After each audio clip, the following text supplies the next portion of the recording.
vlog recipe that I am going to share to you my own version of corned beef bread pie.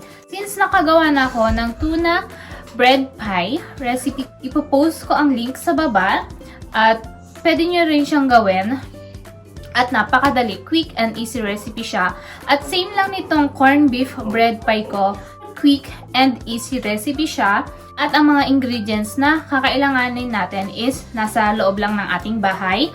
At perfect siya sa pang merienda like ng tuna bread pie ko na. Since naka-home quarantine tayo lahat, at karamihan sa atin sa Pilipinas is ang mga available na foods nila sa bahay nila is on can, yung mga delata. So, naisip ko na gumawa nitong ganitong version ng bread pie na corned beef bread pie. Kasi nga, marami tayong stock sa bahay ng mga delata. So, naisip ko na it's a good idea to have this food vlog of corned beef bread pie. So, let's start guys. So, after natin isute ang ating corned beef, naisip ko na lagyan na rin itong tuna pie spread. Or kung wala naman kayong tuna pie spread, pwedeng sandwich spread or plain mayonnaise. Since ito lang ang available sa akin, ito na lang din ang gagamitin kong spread para sa corned beef bread pie ko. So, mag-add tayo ng 2 tablespoon.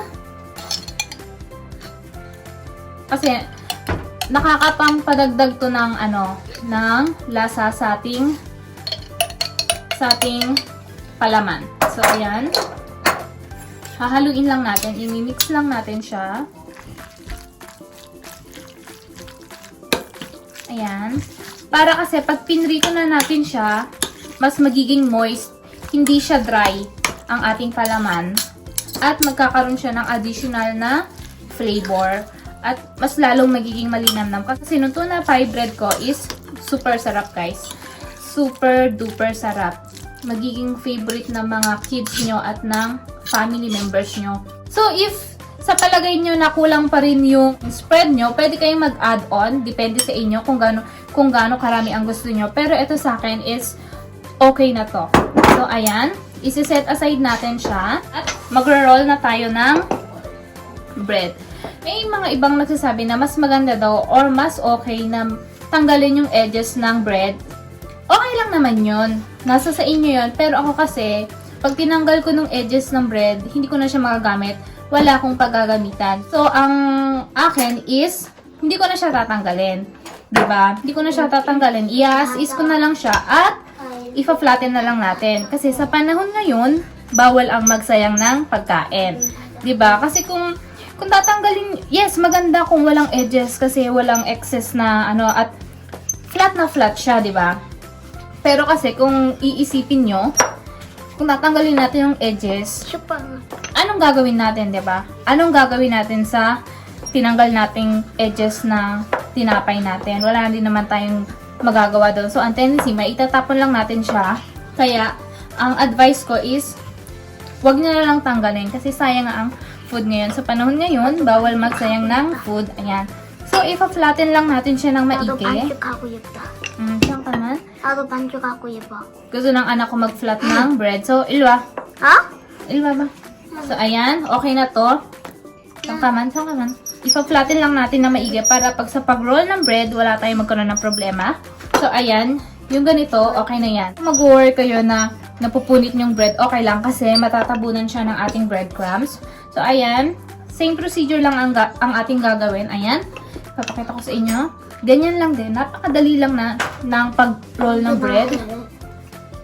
Lang yung pag-flatten ng bread natin.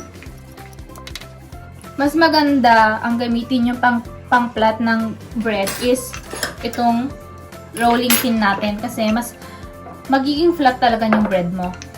Pero kung wala naman kayo sa bahay, kung ano lang ang meron sa inyo, okay na yun. Basta gawan nyo na lang ng diskarte. So, ayan, diba? Okay na to. Tapos, another side para sure na sure tayo na flat. So, ayan. So, ayan. Pag ganito, it's okay na to. At, same procedure na lang ang gagawin natin hanggang sa maubos ang ating bread.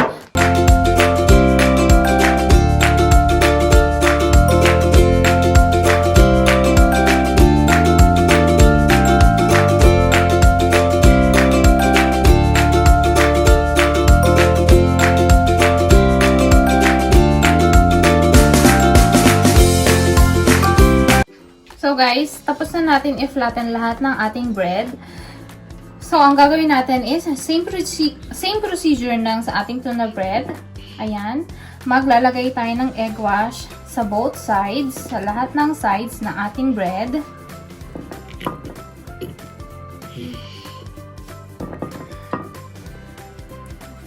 Lalagyan natin siya. Ang use nito is para dumikit pagka niroll na natin ang ating bread. So, ayan. Ang gagawin kong pag-roll ng bread is iba sa nagawa ko sa tuna pie. So, sa gitna tayo maglalagay ng palaman. Ayan, maglalagay tayo ng isang cheese. Depende sa inyo. Kung marami kayong cheese, pwedeng dalawa. Kung tama lang naman, is pwede na din yung isa. Pero ako, dalawa ang ilalagay ko. At ang gamit kong cheese is itong quick melt. Kasi napansin ko na mas maganda ang labas ng quick melt. Unlike sa Eden, pagka pinrito natin siya. Ayan. Pero kung meron na, kung ano lang yung available yung cheese sa bahay, okay na rin yun. Ayan. Tapos, ayan. Huwag natin masyadong dadamihan ng ating palaman para hindi siya lumobo at para hindi lumabas or pumutok, di ba? Mag-oversize kumbaga. So ayan. So ganyan ang fold natin, ganyan. Ganyan ang ating pag-fold ng ating bread ngayon. So pipiin lang natin ng konti at dito sa side natin siya ipipin. Ilalak. Yan. So ganyan. So, gaganyan. Using our fork, ganyan lang ang pag-close ng side niya. 'Di ba? Nagawa ko na to sa tuna pie kaso hindi ko na siya inad sa aking video. Kasi hahaba pa. So, dito ko na lang siya in-apply sa corned beef bread pie ko. So, bali magiging ganito ang itsura niya, 'di ba? Mas mukhang pie size talaga siya sa ganitong sa way ng pag-fold natin ng ating bread pie ngayon. So, i-continue lang natin ang pag-fold ng ganitong procedure sa ating corned beef. So, same procedure hanggang sa maubos.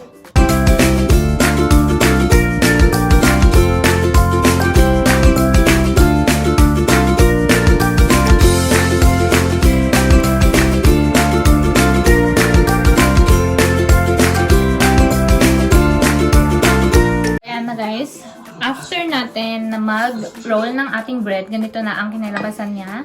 At nakikita nyo, mas neat, mas okay, or mas pie shape talaga ngayong procedure kong ito sa aking corned beef bread pie. So, nasa inyo yan kung ano yung procedure, pero mas ko is yung ganito na lang kasi para mas mukhang mas malinis, mas maganda tignan at napakadali lang din. Next step is i-dip natin siya sa egg and ipapagulong natin siya sa ating breadcrumbs. So, let's start.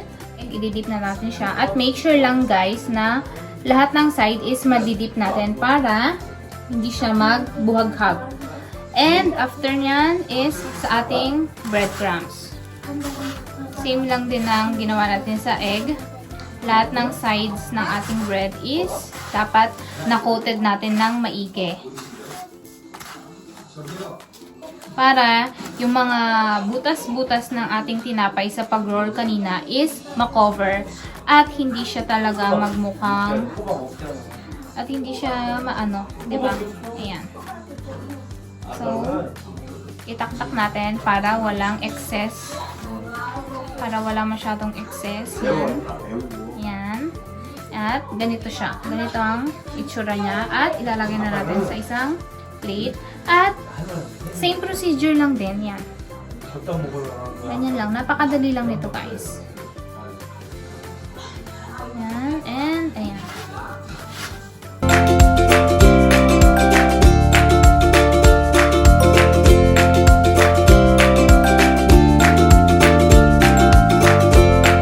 So, ganito na ang kinalabasan niya guys. Ayan. Ready to fry na siya.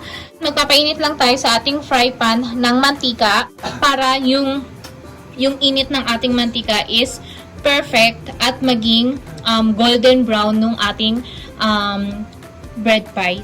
So, the next step is to deep fry ang ating bread. So guys, okay na ang ating kawali at mainit na ang ating mantika. Ang gagawin na lang natin is i-deep fry na natin siya.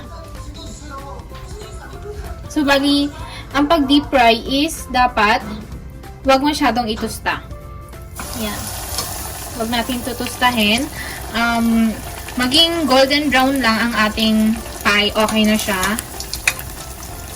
Kasi, magiging mapait ang lasa niya pag sobrang tusta. At, baliktarin natin agad siya. Ayan. Huwag natin papatagalin kasi madali siyang matusta. So, ayan. Ayan na, natusta na nga siya. Pero, okay na rin yan. Ayan, di ba? Babaliktarin lang natin siya at a time. At yung apoy natin is naka-low heat lang siya. Kasi mainit na ang ating mantika. So, pag naka-medium heat siya, madaling masusunog ang ating bread. So, ayan. Okay na to. Iaahon na natin siya. At, i-drain natin ng excess oil. Yan. I-drain natin dito ang excess oil. Para lang nagpiprito ka lang ng turon. So, next, is same procedure hanggang sa maubos natin ang ating bread pie. So, yan.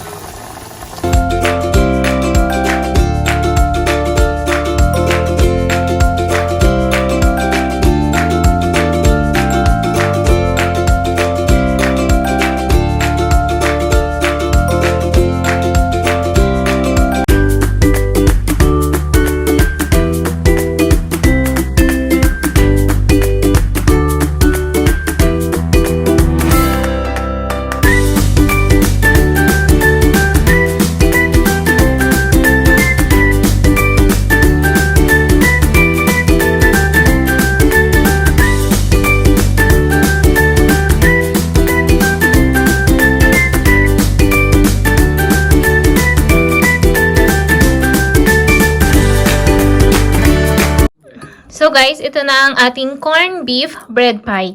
Wow! Tingnan nyo guys yung effect ng ng quick melt or I mean ng texture ng ating cheese. 'Di ba? Melt na melt talaga siya. So, mas advice ko na mas gamitin niyo yung quick melt cheese kaysa sa Eden. Masarap yung Eden, yes. Pero kasi kung sa texture ang pag-uusapan at sa melt, mas magandang gamitin ang quick melt cheese. Pero, same din ang lasa. Yan, ito yung corned beef natin, guys. Oh, wow. Ang sarap ng corned beef, guys. Wow. Super yummy. So magte-taste test na tayo ng ating corned beef bread pie. So, start na tayo.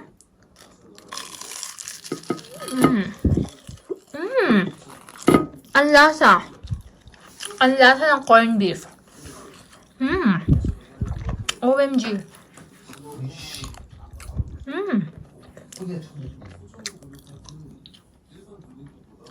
Super lasa ng corned beef natin. Plus, nung cheese talaga, hindi napakalaking bagay talaga ng cheese natin sa bread pie natin na to. Super.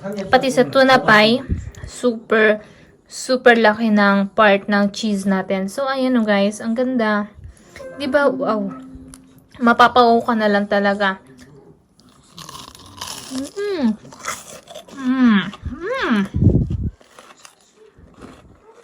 Ang sarap guys.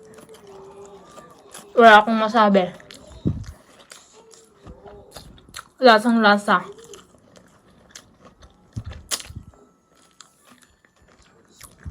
Same lang sa tuna pie. Super lasa. At super sarap. Kasi, ng iba, hindi naman kasi kumakain ng fish. So, naisip ko rin gumawa ng beef version ng tuna pie bread ko. Kasi ito, naisip ko kaninang umaga. Luckily, I have stocks here ng corned beef. So, ngayong araw, nakagawa din ako. So, grabe, ang sarap, guys. Promise. I-take down nyo to sa list nyo. A must try snacks at home. At super quick and easy lang ng recipe nito. At ng procedure. Super sarap, guys. Grabe. Super sarap. Oh my God. Tsaka ng tuna spread, naglalasa din talaga.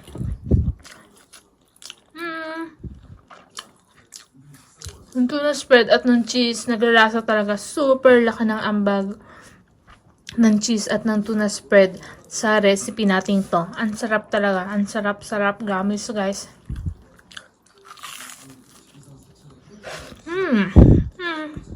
Man. Kaya sa mga hindi ko makain ng tuna, you should try this one. You should try this recipe. My corned beef bread pie. Super sarap, guys. Para hindi naman tayo maumay sa tuna pie bread, diba? So, yan, mas maganda. May option tayo. More option. Mas maganda.